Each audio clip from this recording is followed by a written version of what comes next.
Bom dia para as outras meninas. Hoje nós vamos falar. Só um minutinho. Hoje nós vamos falar da continuidade ao conteúdo de física térmica. E nós vamos entrar. Vamos falar sobre dilatação, tá? Daqui a pouco, né? Mas eu vou introduzir logo o conteúdo. Vou falar sobre o diagrama de fases. E depois dilatação. Bem, então a gente vai falar sobre diagrama de fases. Algumas coisas aqui vocês já estudaram em química, né? Parte dos estados, né? Das substâncias. E nós vamos estudar aquele diagrama que trata exatamente sobre isso, tá? Então, nós vamos estudar, né? As fases de uma substância, que essas fases, elas podem mudar se eu conseguir variar pressão, se eu puder variar pressão ou temperatura, eu vou ter uma mudança de estado físico, tá? Eu vou mostrar isso para vocês. Então, por exemplo, nessa imagem aí, ó, embaixo, eu tenho uma neblina que é vapor d'água, né? Que a água que condensou, aquelas gotículas bem pequenininhas, e aí se forma essa neblina e essa névoa, né? Então a gente vai estudar essas transformações. O que que nós temos hoje, né? O que que nós estudamos? O que que os livros trazem? Os livros, eles trazem esses três estados físicos da matéria: sólido, líquido e gasoso, né? Só que tem mais outros dois que normalmente nós não apresentamos nos livros didáticos, mas que são importantes também. Um deles, e que agora já é muito, muito utilizado, é o plasma. Quando esse gás aqui ele é aquecido, muito aquecido, aí ele vira plasma. E tem um outro estado da matéria, aqui para trás, que é chamado condensado de Bose-Einstein. O que é o condensado de Bose-Einstein? Quando eu tenho um sólido a uma temperatura baixíssima, e aí ele vai se tornar um supercondutor de eletricidade, né? Então, são estados que também fazem parte e que são importantíssimos. Tem outros estados que estão sendo estudados, tá certo? Mas esses 5 aí, em particular, esse plasma, ele é muito importante hoje em dia. E eu costumo dizer o seguinte: o que é plasma, professor? Eu digo que o plasma é tudo aquilo que você não consegue definir o que é. É plasma. Por exemplo, o fogo é plasma. O Sol é uma bola de plasma. Uma enorme bola de plasma. Quando um raio cai, no momento que você tem a corrente elétrica percorrendo o ar, há um brilho muito forte, muito intenso. Esse brilho, como é que você caracterizaria aquele raio? É difícil você. O que é aquele raio? É um raio, mas é o que? É o que estado físico está ocorrendo ali naquele momento. É o plasma, aquela emissão de luz devido ao rápido aquecimento do ar pela passagem da corrente, né? Então, ali é um estado de plasma. Eu tenho experimentos em laboratório, né, onde se estuda a aplicação de plasma em diferentes materiais. Então, o plasma ele já vem sendo muito utilizado e ele está muito presente na nossa vida, né? E eu costumo dizer que tudo que você não sabe o que é plasma. Por exemplo, o fogo, né? O que é o fogo? Não dá para definir o que é o fogo. É líquido, não é? É gás, não é? É um gás aquecido, muito aquecido, que está emitindo luz. Então, ali também é plasma. Bom? Então, quando uma substância precisa receber calor para poder mudar de estado físico, aí nós dizemos que é uma transformação endotérmica. Quando a substância ela perde calor, como aqui, ó, quando ela perde calor para mudar de estado físico, aí é uma substância exo, tá? Para fora, exotérmica. E endotérmica, o calor entra, né? E na exotérmica, o calor sai, tá bom? Então, quando você vai mudar de sólido para líquido, nós chamamos essa mudança de fusão. Para isso, a substância tem que receber calor. Aí virou líquido. Para mudar para o estado de gasoso, na verdade é vapor, né? Ele precisa receber calor. Essa mudança nós chamamos de vaporização. Para mudar direto do sólido para o gasoso, chamamos de sublimação. E aí, um exemplo muito dado, né, da naftalina, que são bolinhas que em estado sólido que já passam direto para o estado gasoso, elas não passam pelo estado líquido. E aqui é a ressublimação, quando eu volto, né, tirando o calor da substância, é a ressublimação do gasoso para o sólido. Condensação, quando eu passo do gasoso para o líquido, e solidificação do líquido para o sólido, tá? São as transformações, eu acredito que vocês já devam ter estudado isso em química. Já viram isso, não já, galerinha? Sim ou não? Ótimo disso. Porque já facilita, né, pra gente. Beleza. Então, essa mudança de fase, nessa mudança de estado, vai depender, como eu disse anteriormente, da pressão e temperatura a que a substância está submetida. E essa substância ela pode se encontrar em um determinado ponto de pressão e temperatura que permite que ela esteja em dois estados físicos ao mesmo tempo. Em que ela esteja em sólido e líquido, ou que ela esteja em vapor e líquido, tá? Existem pontos determinados, pontos de temperatura e pressão, onde é possível encontrar essa substância em até 3 estados físicos ao mesmo tempo. E aí, o gráfico que representa essas mudanças, esse gráfico de pressão em função da temperatura, é o que nós chamamos de diagrama de fase. Que é isso daqui. Vamos lá. Eu tenho um gráfico de pressão em atmosfera, né? Lembrando que a pressão aqui ao nível do mar é de 1 atmosfera. Tá? Bom dia para as outras meninas que entraram e coloquem aí a presença, tá bom? Em especial Maria Eduarda e Letícia. Então, a pressão ao nível do mar é de 1 atm. E se eu subo uma montanha, quanto mais alto eu vou, menor é a pressão atmosférica, porque menos ar eu tenho. Quanto mais baixo eu vou, maior a pressão atmosférica, porque mais ar eu tenho. Então, aqui, ó. Por exemplo, se eu pegar esta determinada temperatura e esta determinada pressão, que eu não sei qual é, tá bom? É qualquer uma aí, eu não sei qual é, não tem números aí. É um diagrama só para representar o que a gente está falando. E quando a substância se encontra em qualquer parte aqui onde eu estou riscando, ela se encontra no estado sólido. Se eu pegar esta exata temperatura e esta pressão, chamar aqui temperatura 1 e pressão 1. Na temperatura 1 e na pressão 1, a substância ela vai se encontrar em um ponto onde você vai ter ela ao mesmo tempo em estado sólido e estado gasoso. Bom, nesse ponto aqui, ó, nesse Tzinho aqui, ó, na verdade, nesse Tzão, né, que é o T maiúsculo.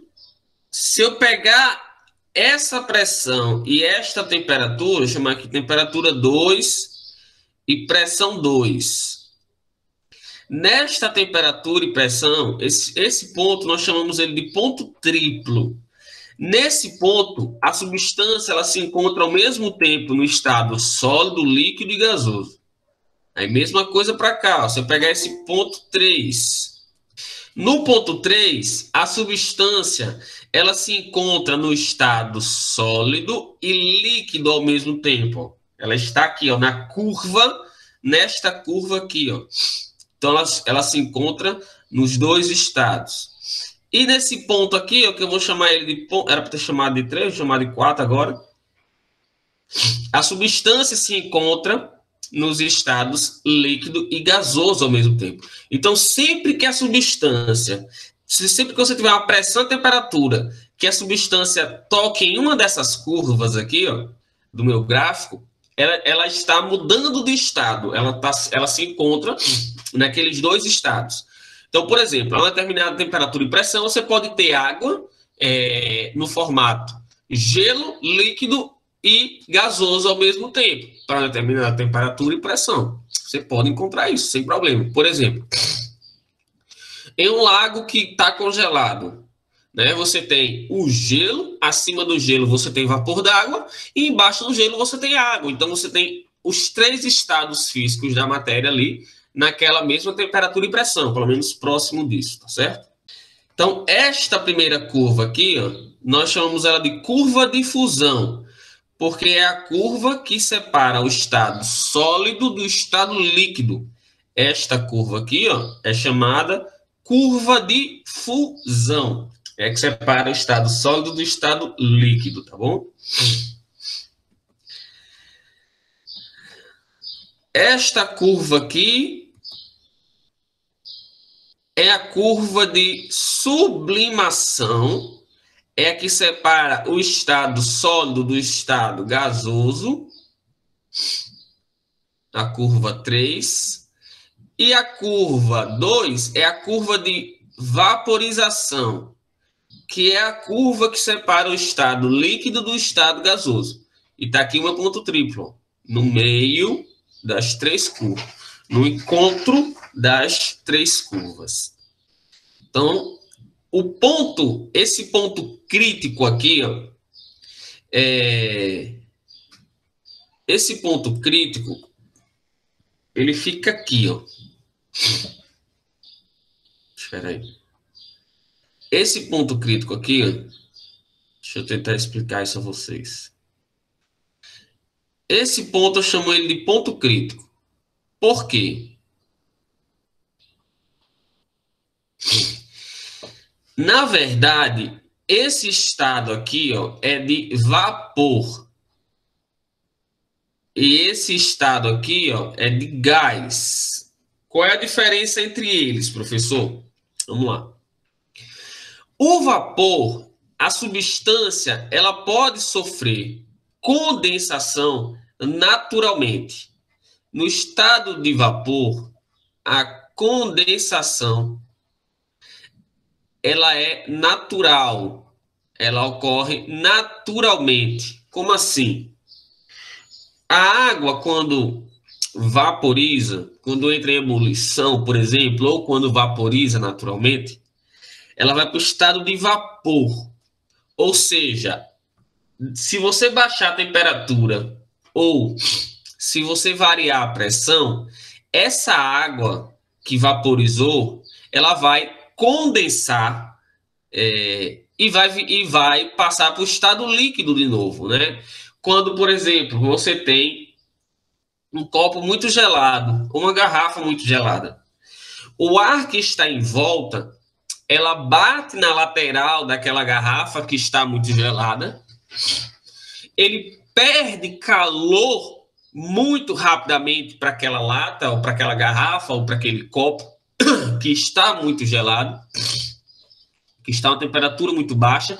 Então, aquele ar em volta toca, perde calor e sofre condensação, ou seja, muda para o estado líquido. E aí, o copo ele fica todo suado, cheio de água por fora.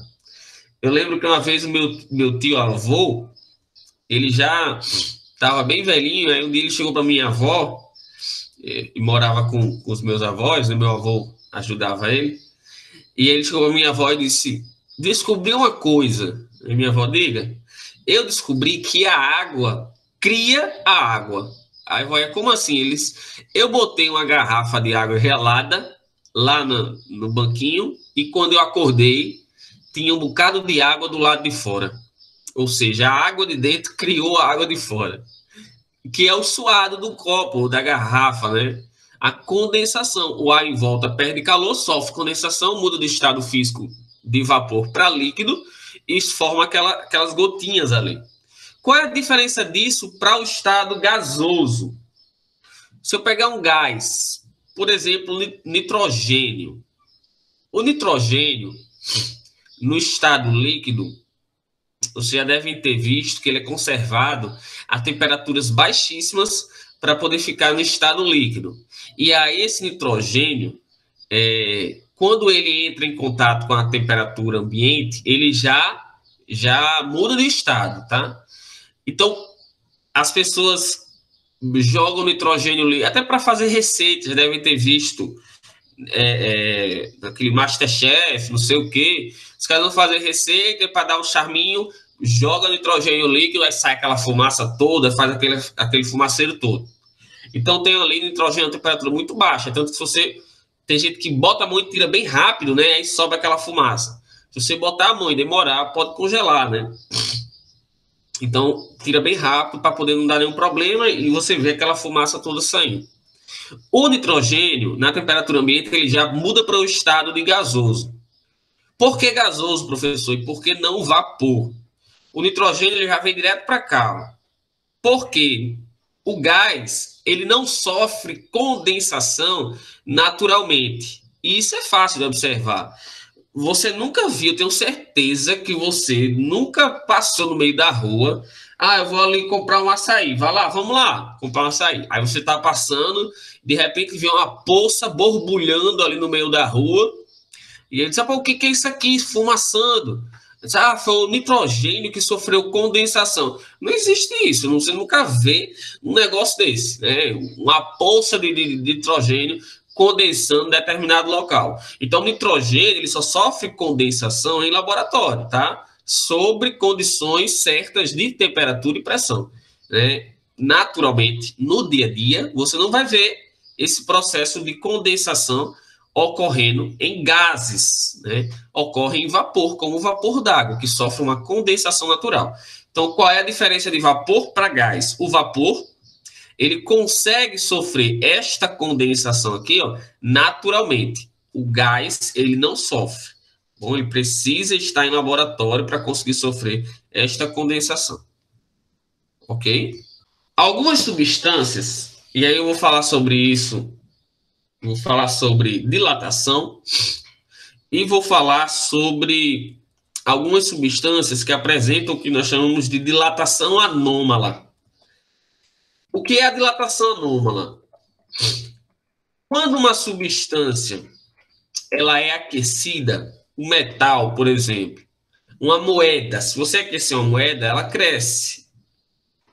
E aí, quando ela cresce, por exemplo, uma moeda de R$1, digamos que ela entre a continha no seu cofrinho. Se você aquecer essa moeda de R$1, ela já não vai mais entrar no seu cofrinho porque ela aumentou o tamanho, né? Aumentou a área dela, a superfície. Isso chama-se dilatação. Você pegar uma barra de metal e aquecer, ela vai crescer.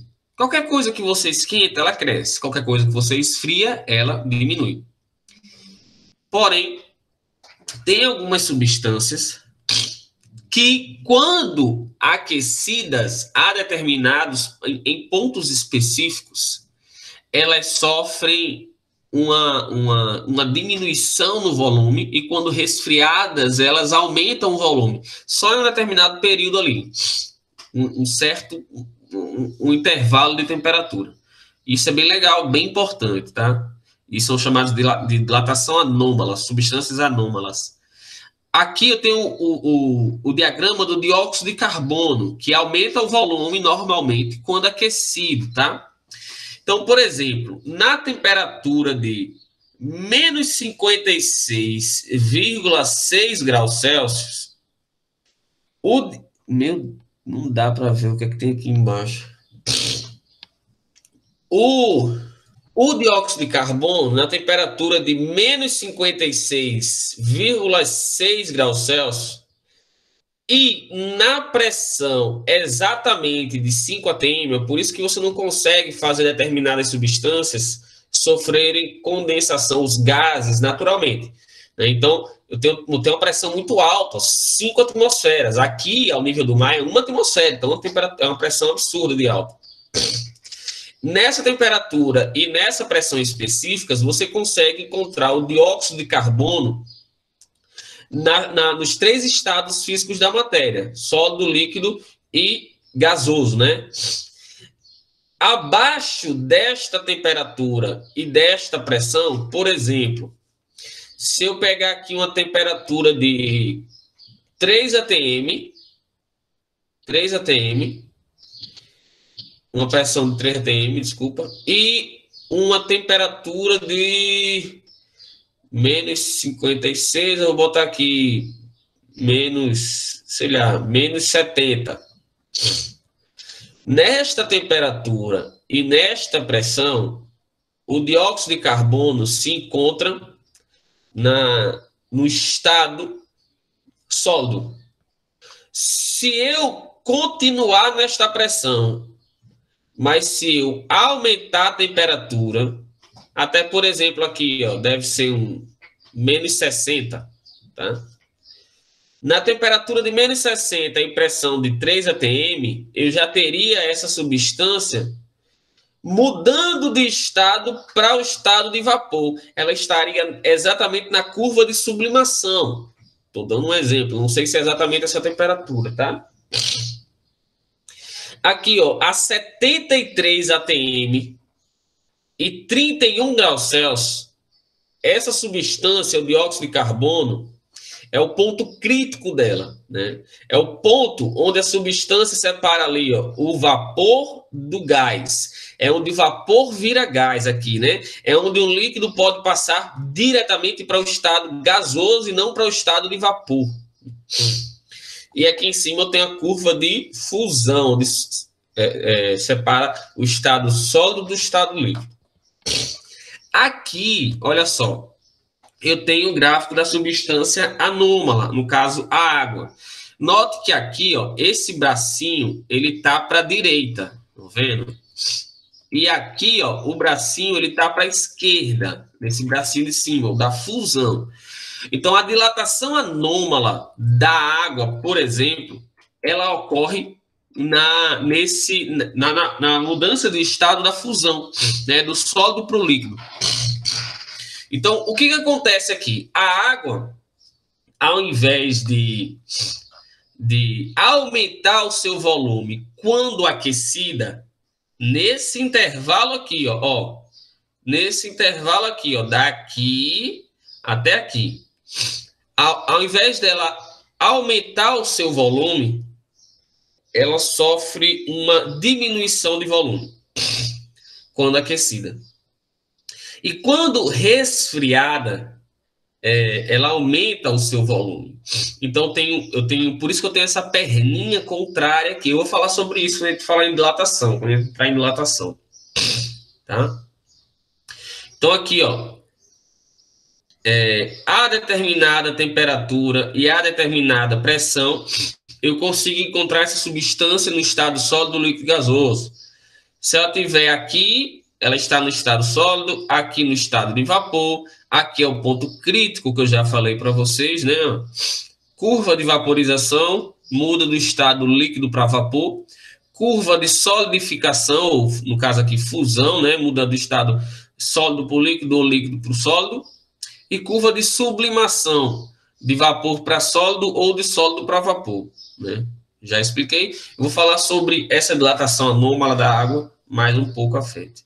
Tem uma coisa bacana aqui, que é a influência da pressão nos pontos de fusão e ebulição das substâncias. E é muito legal isso, né? Principalmente para a água, né? É muito importante essa influência da pressão no ponto de fusão e ebulição da água. Para as substâncias, ó, que se dilatam normalmente, quando estão sofrendo fusão, quando elas são aquecidas, que o volume delas aumentam, eu tenho essa perninha para a direita, né? Como eu tinha mostrado para vocês, né? A maioria das substâncias, elas sofrem esse tipo de dilatação, normal, natural. Aumenta o volume quando aquecidas, né? Quando eu aumento a pressão, tem uma determinada pressão inicial aqui, ó. Quando eu aumento a pressão, sempre que eu aumento a pressão, eu tenho uma determinada temperatura inicial, eu também aumento a temperatura. Eles crescem juntos, ó. Qualquer ponto que eu pegar aqui, você vai ver que a pressão e a temperatura estão sempre aumentando. Pressão e temperatura estão sempre aumentando. Isso é o que ocorre em uma substância normal, porque quanto mais eu aqueço, mais as moléculas se agitam e batem nas laterais do recipiente, por exemplo, que faz com que aumente a pressão daquele líquido ali. Bom? E a temperatura, que essa agitação também está aumentando. E aí eu tenho aqui um experimento feito pelo físico Tyndall, né? John Tyndall. E ele tem umas coisas bem bacanas, uns experimentos bem interessantes, o Tyndall, e esse aqui eu acho muito fantástico. O que acontece?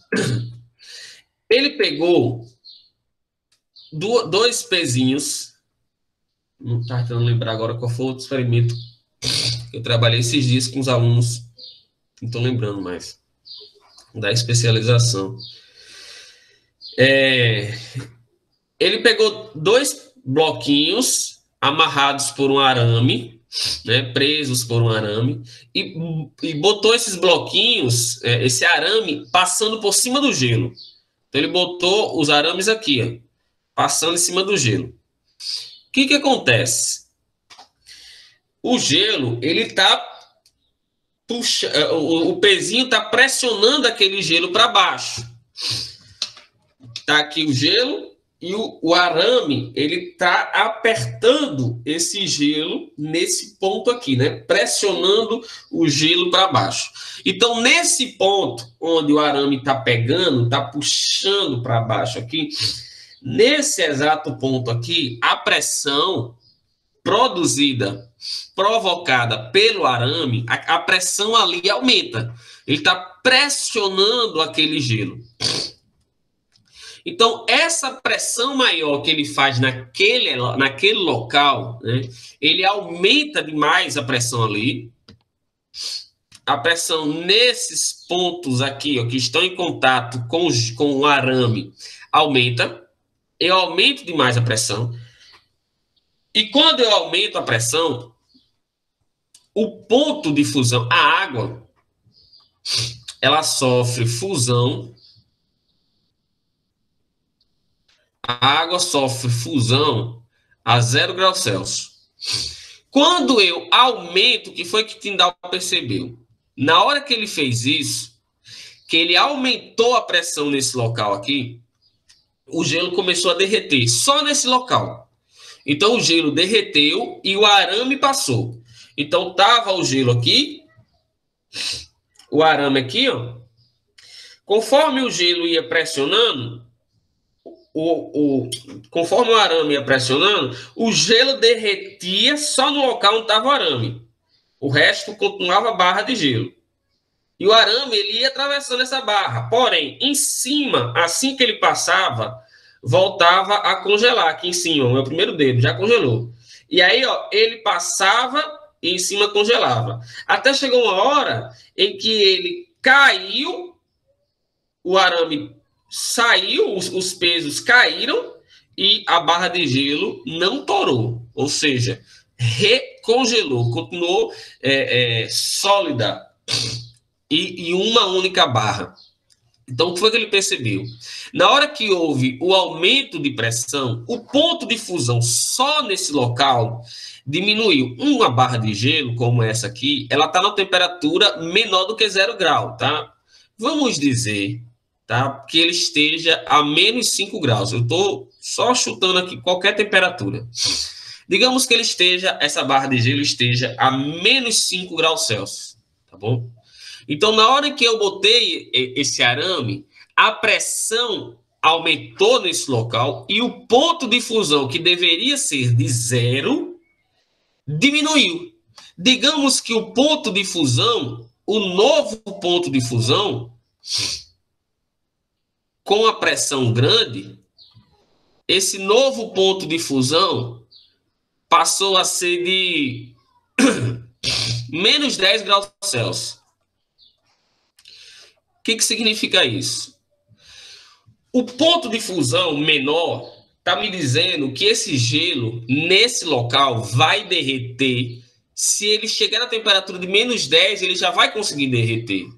Só que se você perceber, o gelo está numa temperatura maior do que menos 10. Ele já passou de menos 10. Ou seja, como ele já está na temperatura maior, isso já permite que ele derreta.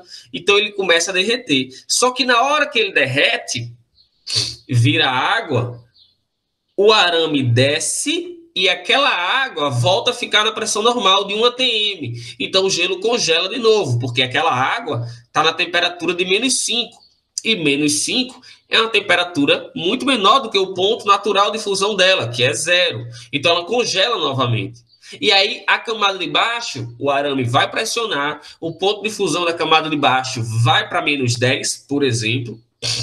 O gelo já está na temperatura maior, porque está a menos 5, derrete também. Aí o arame passa. Aí aquela água volta para a pressão ambiente, volta a congelar. E assim o arame consegue atravessar a barra sem quebrar o gelo. Fantástico isso aí. Aqui eu tenho o ponto de ebulição. No ponto de ebulição, a gente não vai mexer. Tá? No ponto de ebulição, quando a pressão, aqui é uma substância normal, né? Quando a pressão aumenta, o líquido ele vai entrar em ebulição numa temperatura também maior. Deixa eu explicar isso aqui para vocês. Ó,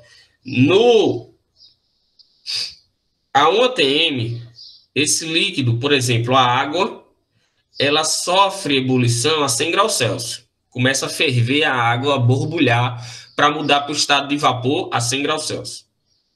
Se aumentar para 2 atm, agora a água ela vai ferver a 120 graus Celsius. Se eu aumentar a temperatura para 4 atm, a água vai ferver a mais de 140 graus Celsius. Ou seja, quanto maior for a pressão, maior é a temperatura para essa água entrar em ebulição. Por que isso, professor? Veja bem. Quando eu boto a água para ferver,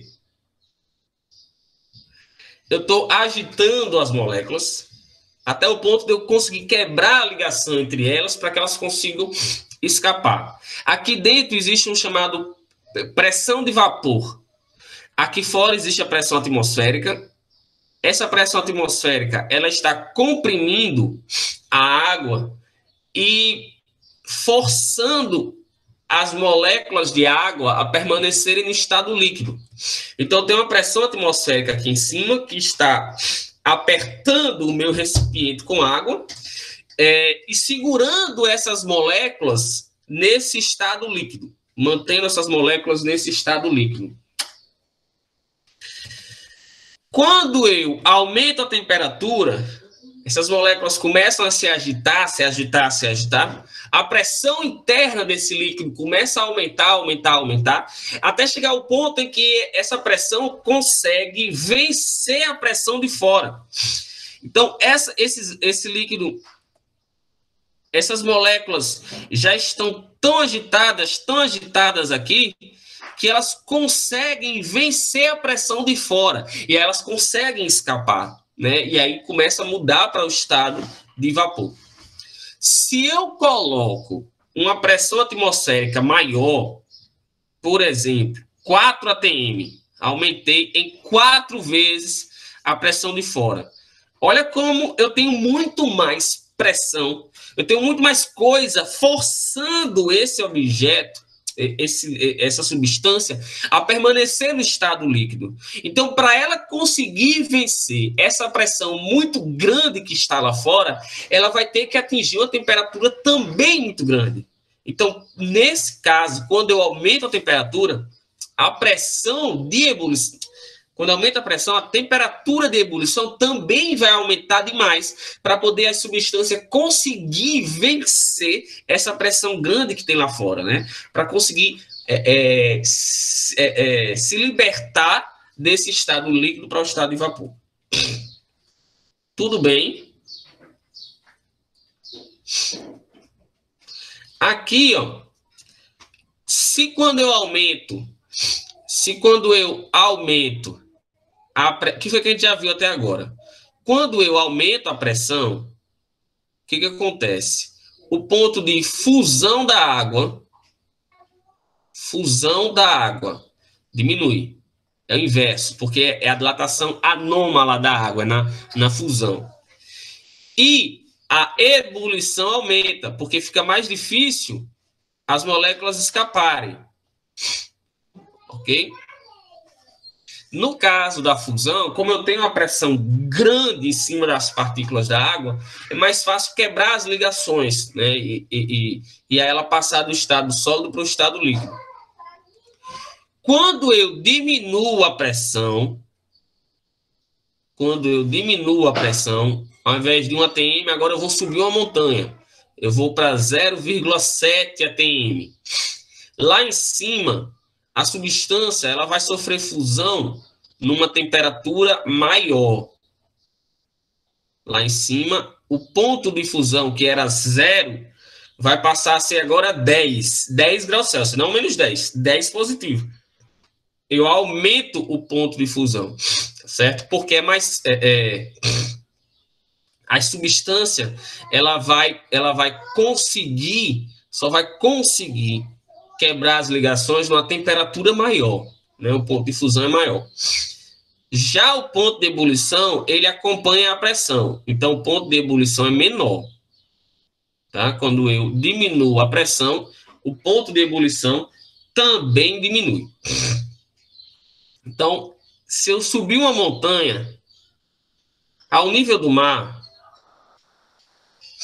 a água, ela ferve. A água, botar aqui uma água para ferver. A água ferve na temperatura de 100 graus Celsius, ao nível do mar. Quando eu subo uma montanha, essa água, lá em cima, aqui eu tenho uma pressão de 1 atm, e lá em cima eu tenho menos de 1 atm. Eu vou botar aqui 0,7 atm. Obrigado. Numa pressão menor lá em cima, a temperatura de ebulição da água também cai. Então, vamos dizer que essa temperatura de ebulição, eu não tenho esses dados concretos, tá, galera? Eu estou só chutando qualquer valor aqui. Vamos dizer que esse ponto de ebulição agora caia para 80 graus Celsius. Então, antes era 100, agora o ponto de ebulição caiu para 80. Por quê? Porque é mais fácil a água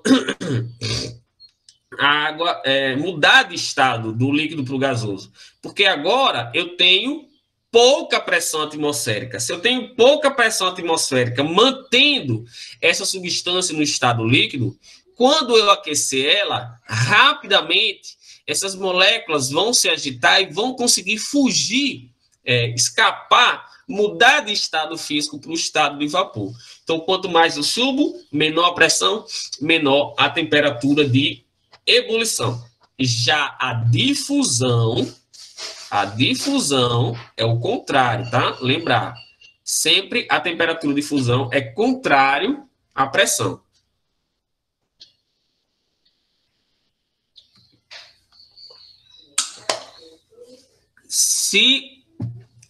Se a temperatura, se a pressão diminui, o ponto de ebulição diminui, mas o ponto de fusão aumenta. Então, lá em cima, por exemplo, digamos que lá em cima agora, a temperatura de fusão passe, ao invés de 0, para 20 graus Celsius.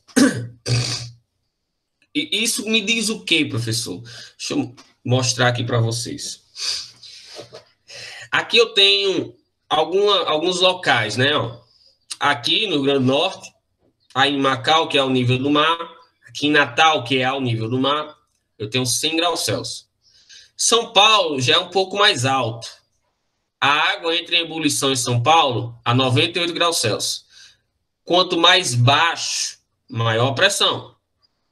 Quanto mais eu subo, menos pressão tenho.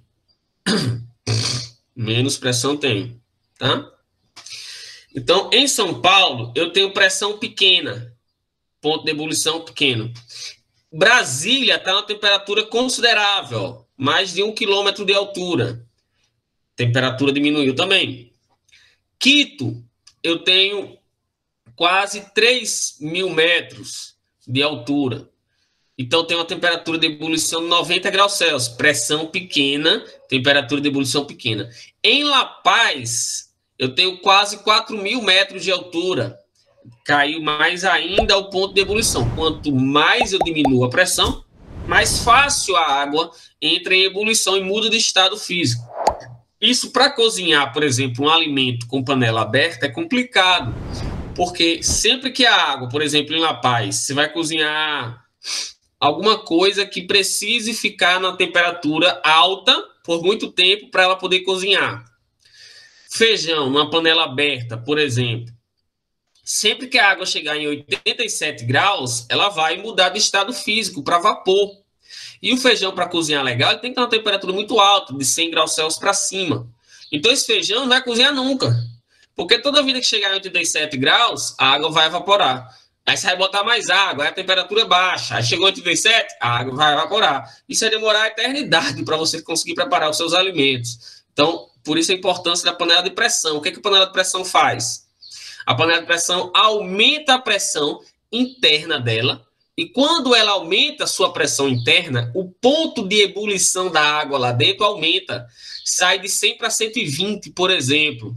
Então, como o ponto de ebulição da água lá dentro aumentou, aquele alimento, a panela consegue cozinhar aquele alimento a 100 graus, a 110 graus, sem que a água seque, sem que a água evapore, sem que você precise acrescentar mais água, né? E aí faz com que o alimento cozinhe mais rápido, por ter uma temperatura maior, sem precisar ficar repondo a água. Tá aqui o que eu acabei de falar, né? E a panela de pressão, ela tem, normalmente, né, as panelas, elas têm uma válvula de escape, as panelas de pressão normais. Essa daí eu não sei porque eu botei, acho que é porque era bonitinha, mas eu nem conheço a panela. Ela tem aquela válvula que quando a pressão lá dentro começa a aumentar demais, ela libera o vapor por aqui, né? Ela existe na tampa da panela de pressão uma válvula de segurança aqui, ó, uma borrachinha aqui. Se esse cara der problema e a pressão não sair, e o vapor não sair, a pressão aqui de dentro vai aumentar muito, muito, muito, muito, muito, muito. A chegar ao ponto de virar uma bomba e explodir, né? Só que antes disso, essa válvula, ela é lançada para fora para permitir que o vapor saia por ela. Aí tem um problema. Normalmente ela dá problema também. Se essa deu problema, essa também dá problema. E aí deu problema. Aí o que acontece? A pressão lá dentro aumenta, aumenta, aumenta, aumenta, aumenta, aumenta, aumenta, até chegar ao ponto da panela explode. Então, se você está com o alimento cozinhando há muito tempo e não começou a sair vapor aqui por cima, então é porque está com algum problema essa panela, né? Essa parte de cima, ela está com algum problema. Entupida, ou sei lá, não está permitindo que o vapor saia. E aí você dá um toquezinho aqui nela com a colher, né, de longe, só para poder ela se ligar, que dá para sair o vapor por ali, né? E aí ela regularizar a pressão interna dela, né? Isso é muito importante. É muito perigoso, é muito comum ocorrerem explosões com panela de pressão. Não sei se vocês já passaram por isso. E aí o que é que eu tenho? No topo do monte, olha que legal. No topo do monte, no Monte Everest, né? Que acho que 8.000 e poucos metros, né? 8 quilômetros de altura. No topo do Monte Everest, a pressão a pressão no topo do Monte Everest é bem pequenininha. Pressão bem pequenininha. O ponto de ebulição da água lá em cima do Monte Everest também é bem pequenininho. Se não me engano, o ponto de ebulição no topo do Monte Everest é de 76 graus Celsius. Então, em 76 graus Celsius, a água já evapora lá em cima.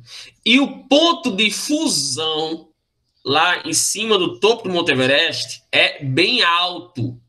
Bem alto quanto, professor? Lá em cima, no topo do Monte Everest, eu não sei precisar a temperatura de fusão da água, mas vamos segurar naquele 20 graus, tá? Que eu tinha dito anteriormente. O topo do Monte Everest tem gelo o ano todo. Por que tem gelo o ano todo? A temperatura lá em cima, quanto mais você sobe, mais frio é, menor é a temperatura, naturalmente. Então, lá em cima, a temperatura é muito baixa o ano todo. Naturalmente, a temperatura lá em cima é baixa o ano todo. Então, não existe nenhum momento do ano, nenhum período do ano em que a temperatura do topo do Monte Everest alcança mais do que 20 graus Celsius. Não tem. Então, como não tem nenhum momento em que essa temperatura vai chegar a 20 graus Celsius, aquele gelo nunca consegue chegar no ponto de fusão. Então, mesmo que eu consiga que lá em cima chegue a 5 graus Celsius, 5, que é mais do que zero, que é o ponto de fusão aqui ao nível do mar, esse gelo não vai derreter, porque lá em cima o ponto de fusão está muito maior, está 20, e esse gelo está 5, ou seja, muito abaixo do ponto de fusão. E é por isso que sempre tem gelo no topo das montanhas, o ano todo, porque o ponto de fusão lá em cima se torna muito alto. Tão alto que não permite que a temperatura das montanhas chegue no ponto de fusão. Isso é muito legal. Então, aí eu tenho uma explicação dessa variação da fusão e da ebulição de acordo com a pressão. Muito legal. Ó, então, aqui a gente já entra na parte de dilatação térmica, né? Eu já apresentei algumas coisas para vocês, né? Quando aquecidos, os corpos sofrem dilatação.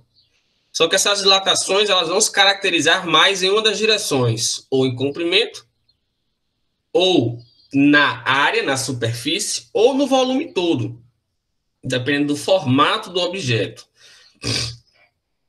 Só que existem algumas substâncias que, em uma determinada faixa de temperatura, ela sofre uma dilatação anômala, contrária, né? Como a água nesse período da fusão, naquele pedacinho da fusão. Então, aqui eu tenho alguns exemplos. Ó. Quando você pega um pote de azeitona, que a tampa é de metal e o pote é de vidro, e você não consegue abrir de jeito nenhum. Força, chega a mão ficar vermelha e não consegue abrir. O que eu posso fazer para soltar isso daí? Você bota esse vidro próximo ao vapor de algum alimento que esteja sendo preparado, né? Deixa um tempinho assim ali próximo, ele vai aquecer, ou bota fervendo água, bota ali rapidamente e tira com algum objeto que você consiga fazer isso. A tampa, ela, por ser de metal, ela vai dilatar muito mais do que o vidro, que o vidro aí chama-se coeficiente de dilatação, que é uma propriedade que diz quem dilata mais ou dilata menos. Então, o metal ele dilata muito mais que o vidro. Então, na hora que você aquece, a tampa vai sofrer uma dilatação maior do que o pote. E aí você solta sem fazer esforço nenhum. Então, isso é dilatação dessa tampa de metal. Aí tem algumas coisinhas que já ocorreram antigamente, né? Então, os trilhos de trem, vocês estão vendo aqui retinho, tem que ser retinho, né? Porque senão esse trem vai tombar. Tô vendo aqui, ó, uma junção aqui, ó, de um trilho e outro, né? Inicialmente, eu tive problemas com os trens. Por quê? Colocaram trilhos muito grandes e colados uns nos outros. Resultado, quando o trem passou, o atrito da roda do trem com o trilho aquece o trilho. E esse aquecimento, essa elevação de temperatura do metal, faz com que o trilho dilate, ou seja, aumente suas dimensões. Como ele é algo comprido, ele aumenta mais suas dimensões no comprimento, uma dilatação linear. E esse aumento do seu comprimento, como não tinha espaço, esse espaçozinho aqui, ó, que não sei se vocês conseguem ver, era tudo junto, como não tinha o espaço, o trilho aumentava demais e acabava entortando. Então, aconteceu isso. Ó. Algumas vezes eu tive espaço muito pequeno, um verão muito intenso, aqueceu demais o sol, né? A temperatura do trilho já aumentou muito aí. Quando o trem veio, ela aumentou mais ainda, e aí eu tive uma dilatação que não era esperada, uma dilatação tão grande que fez os trilhos dilatarem e aí você pode tombar o trem caso ele tente passar por esse local. Isso é dilatação linear. Ó, olha esses trilhos aqui, ó. Né? Eles sofreram dilatações aqui, ó, devido a esse aquecimento, os trilhos eles acabaram entortando por conta dessa elevação da temperatura, né? Não suportaram esse aquecimento e entortaram, porque não tinha esse espaço aqui, ó. Esse espaçozinho nós chamamos de junta de dilatação. Tem que ter um espaço vazio de um trilho para o outro, para poder, na hora que ele aquecer, ele ter espaço para dilatar. Se não deixar esse espaço, ou se o espaço for muito pequeno, e o aquecimento for muito grande, aí, meu amigo, vai entortar os trilhos e isso é um problema. Ixi, ficou aqui por trás da imagem, né? Tem aqui, ó, os trilhos, não dá para ver, ó. Olha aqui como entortaram esses trilhos, né? Então, isso é muito perigoso. Mas não é só nos trilhos de trem que você consegue ver isso daí. Os fios dos postes, quando está muito, muito quente, essa barriguinha aqui, ó, entre os postes, ela aumenta quando está muito, muito quente. E quando está muito frio, essa barriguinha, ela encolhe. Então, tá aqui, ó, de um poste para o outro, eu deixo uma barriguinha, tem que deixar.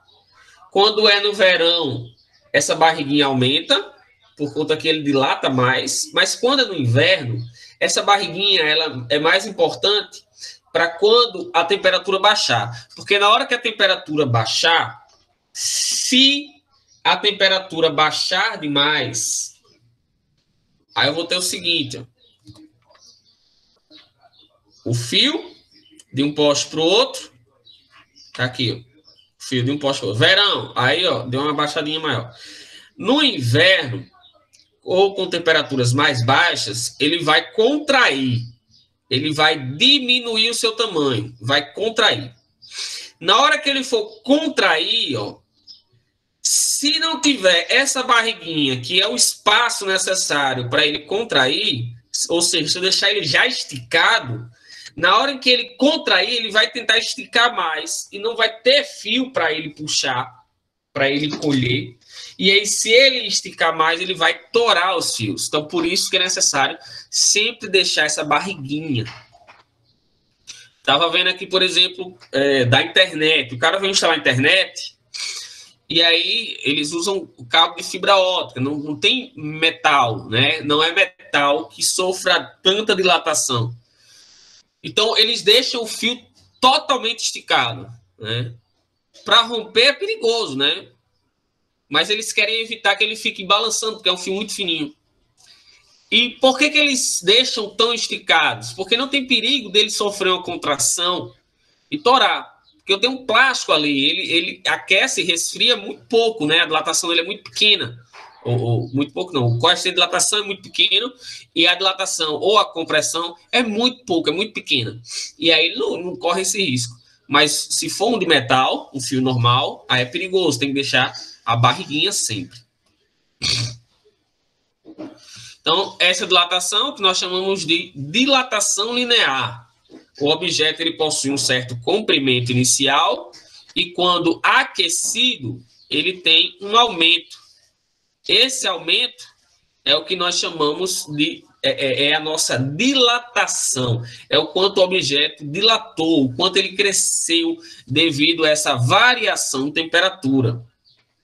E essa dilatação, ela depende de algumas coisas, por exemplo, qual a substância, né, do material, depende do material, da substância do material, depende da variação de temperatura, o quanto que variou a temperatura, e depende do comprimento inicial do fio. Então, esses aí são pontos importantes que vão ajudar a construir a nossa equação.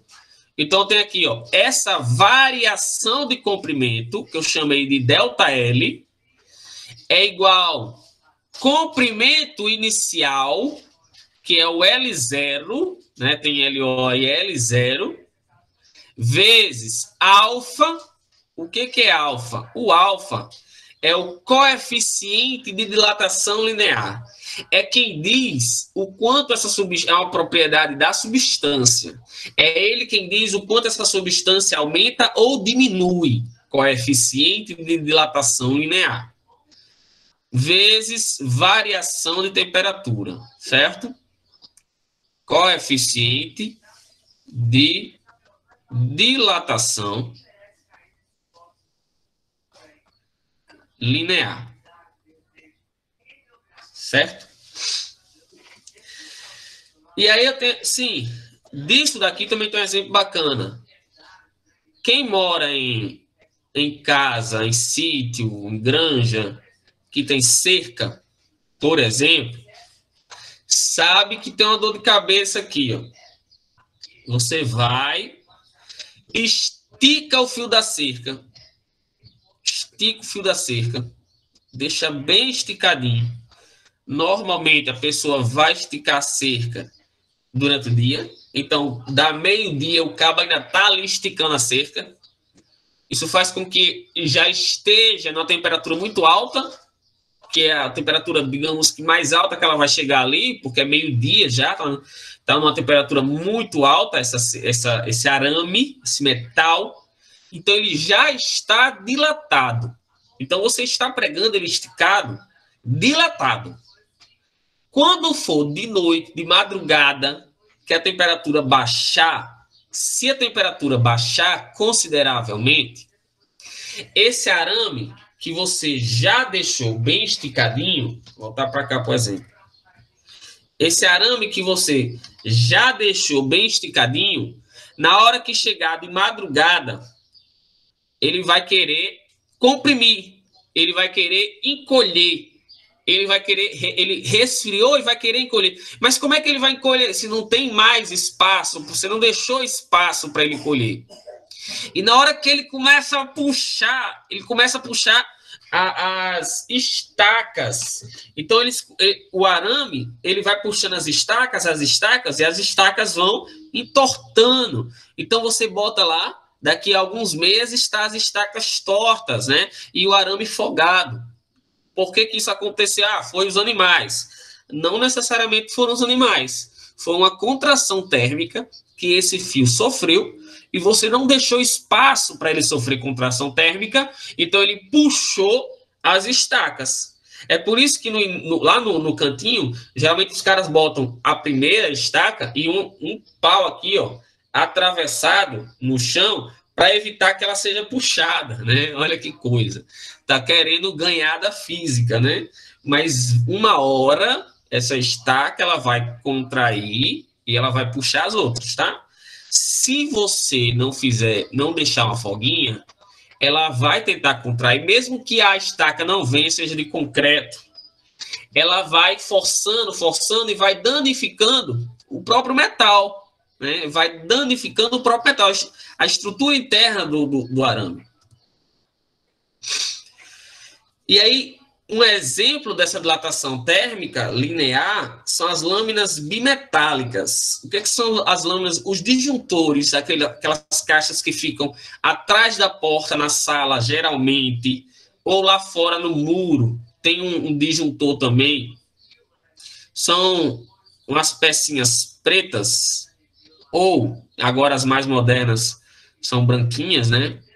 E tem um pitoquinho aqui, ó, que você levanta para ligar a energia da casa e às vezes quando dispara o disjuntor ele desce, né? Por algum motivo e aí desliga a energia da casa. Então, como é que funciona esse disjuntor? Quando ele está ligado, dentro dele, internamente, tem isso aqui, ó. Tem uma lâmina bimetálica dentro dele. Bimetálica porque é constituída de dois metais diferentes. E aí tem a parte que sai, a outra parte, a corrente entra e sai aqui. E eu tenho, nesse momento aqui, por exemplo, o disjuntor ligado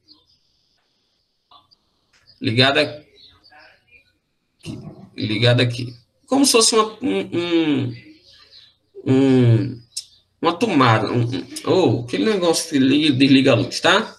Vou botar como se fosse um negócio de liga e desliga a luz. Pronto. E é esse aqui que eu desenhei, deixa eu pintar ele de azul. Ele é o pitoquinho, tá? Que vai ligar e desligar a luz. No caso aqui, o disjuntor. Na hora que a corrente elétrica percorrer aqui, começar a passar aqui, essa lâmina ela vai aquecendo. Porque o atrito da corrente elétrica, dos elétrons da corrente elétrica com o metal, esse atrito, chamado efeito Joule, vai produzir calor, vai liberar calor. E essa lâmina ela vai aquecendo. Aquecendo, aquecendo, aquecendo. Esses disjuntores, eles possuem um limite que eles permitem a passagem da corrente. Por exemplo, o disjuntor de 20 amperes. Ele só permite que passe corrente de até 20 amperes. Ele aguenta a temperatura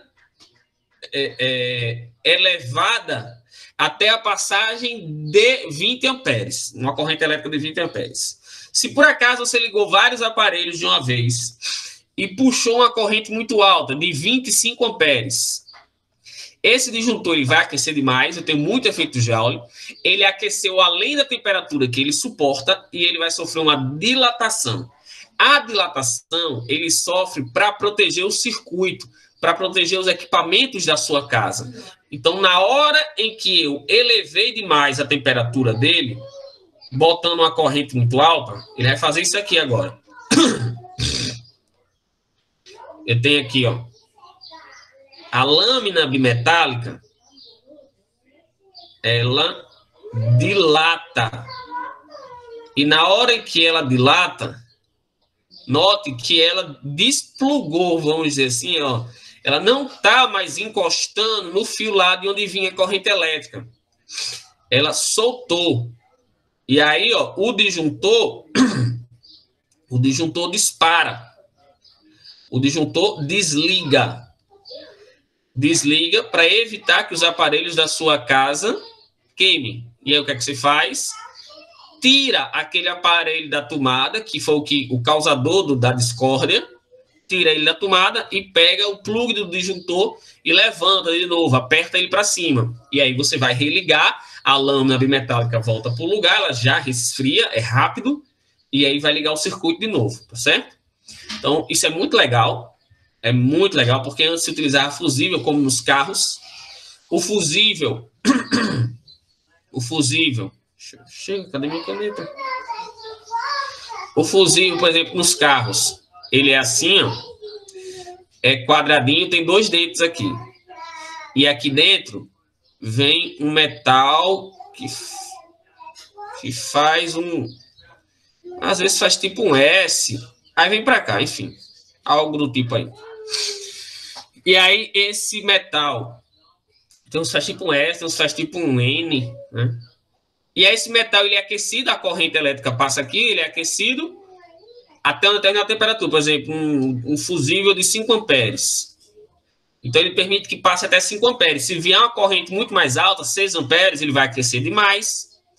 Esse metal derrete e interrompe a passagem da corrente. Então, às vezes, no carro, o carro parou de funcionar alguma coisinha, luzes do lado direito, farol e traseira, ou luzes do lado esquerdo. Às vezes foi só um fusível, e aí você vai e troca o fusível. Então, na casa, para não ter que ficar trocando sempre que houver uma queda de energia, criou-se as lâminas bimetálicas, né, que são os disjuntores, que é muito legal. Também é utilizado no secador de cabelo, para controlar a temperatura do secador. Também é uma lâmina bimetálica. Conforme você vai, você quer que ele aqueça mais ou que ele aqueça menos. E aí você vai permitir que ele sofra uma dilatação maior ou menor. No caso do secador de cabelo, eu tenho o seguinte. Deixa eu apagar aqui. Eu tenho aqui a lâmina metálica aqui. Eu tenho o parafuso que controla ela, que é aquela chavezinha de cima que você bota lã, nylon, não sei o que, não sei o que. Aí aqui você tem, ó, que encosta aqui na lâmina e impede que ela dilate mais ou faz com que ela dilate menos ou mais. Quando você folga demais essa bichinha aqui, quando você folga ela demais aqui, ó, o que acontece? Você vai permitir, por exemplo, eu folguei e deixei que ela suba até aqui, ó. Então, eu vou permitir que ela aqueça muito mais, aqueça, até ela conseguir chegar a uma determinada temperatura, onde ela dilata, e aí ela vem bater aqui, ó, e quando ela bate aqui, ela desliga, que o ferro ele desliga quando ele chega na temperatura que você deseja. Se você quer que ele aqueça menos, você vai apertar mais esse parafuso, para poder, na hora que ele dilatar, que ele chegar a uma temperatura um pouquinho maior, ele já desliga, ele já encosta aqui, ele já desliga. Então, o ferro também funciona com lâminas bimetálicas, tá? Aqui eu tenho dilatação superficial.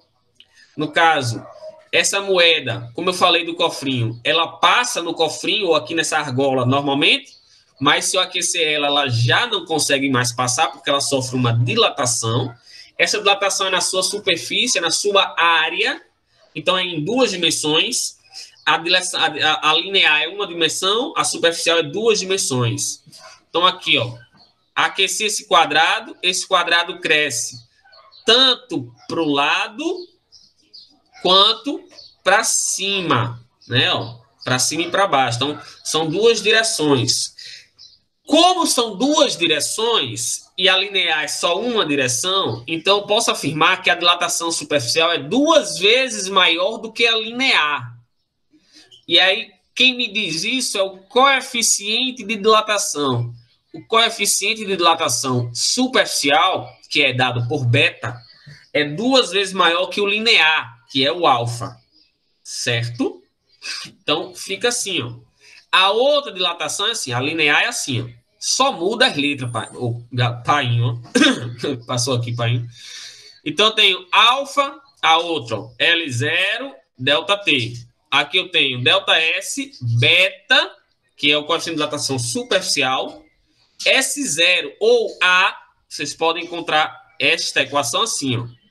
Delta A, beta, A0, pode encontrar, de área, tá? E não de superfície, é a mesma coisa. Se você aquecer uma placa com um buraquinho no meio, o buraquinho cresce do mesmo jeito como se fosse a placa completa, tá? Cresce tanto as laterais quanto o buraquinho.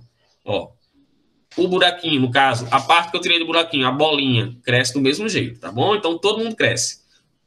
Isso chama-se dilatação superficial. E aí, ó, um exemplo é as pontes. As pontes, elas são ligadas, elas são construídas em placas. Entre uma placa e outra é deixado um espaço. Por exemplo, aqui na Zona Norte, o viaduto aqui o viaduto da Zona Norte, logo quando sai da Ponte Velha, recentemente ele foi interditado, né, as faixas foram interditadas para poder haver a troca da junta da dilatação. Vai ficando velha e o cara tem que trocar. Por exemplo, aqui já não tem mais, né, fica um buraco, é perigoso. Então o cara bota aqui esse material que é comprimido pelas placas quando elas são aquecidas.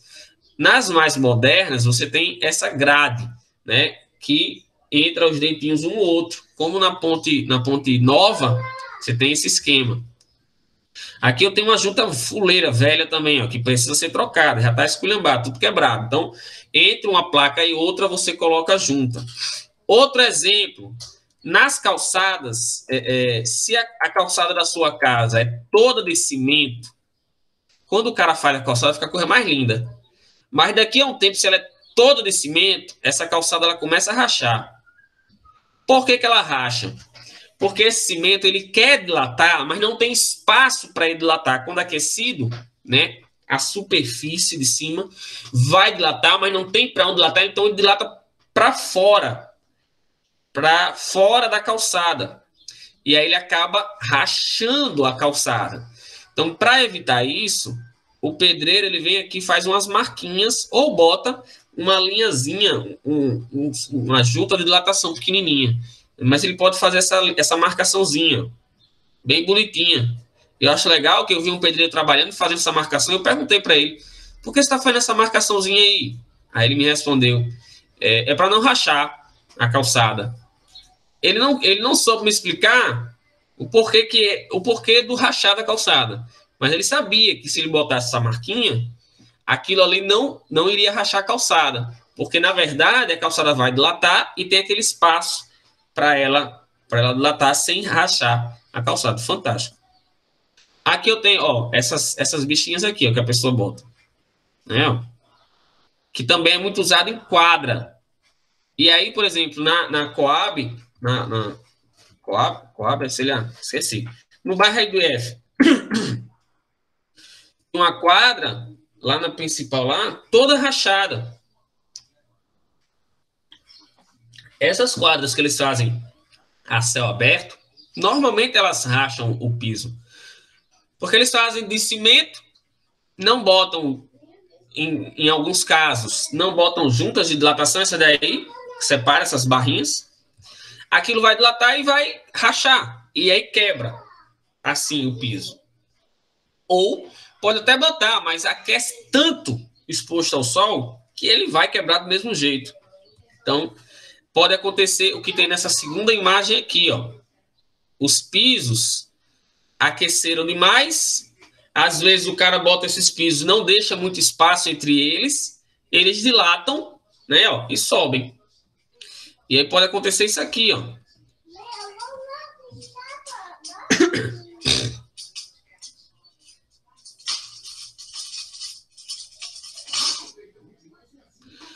Os pisos se quebrando, eu já presenciei isso, né, na escola que eu estudei, depois eu trabalhei lá, e aí os pisos estavam quebrando, né, devido a essa dilatação. Aqui eu tenho um outro exemplo bacana, eu não consigo soltar uma porca do parafuso. Então o que é que eu posso fazer? Eu posso aquecer o conjunto todo, porque o parafuso ele vai sofrer uma dilatação no comprimento. E a porca, ela sofre uma dilatação na área. E a dilatação da área é 2 vezes maior que a dilatação no comprimento. Então, a porca dilata muito mais do que o parafuso e solta facilmente. É uma forma legal de soltar isso. E a terceira dilatação é a dilatação volumétrica, que é o volume todo do corpo, né? Linear, uma direção, superficial, 2 direções, e volumétrica, 3 direções. Então, se a volumétrica são 3 direções, ela é 3 vezes maior do que a linear. O coeficiente volumétrico é gama, é 3 vezes maior do que alfa, porque são 3 dimensões. A equação é a mesma. A outra, ΔL, alfa, L0, ΔT. A outra, ΔS, beta, S0, ΔT. A volumétrica, ΔV, gama, V0, que está VI, ΔT. Mesma equação, tá? Só muda as letrinhas. Ó, o experimento.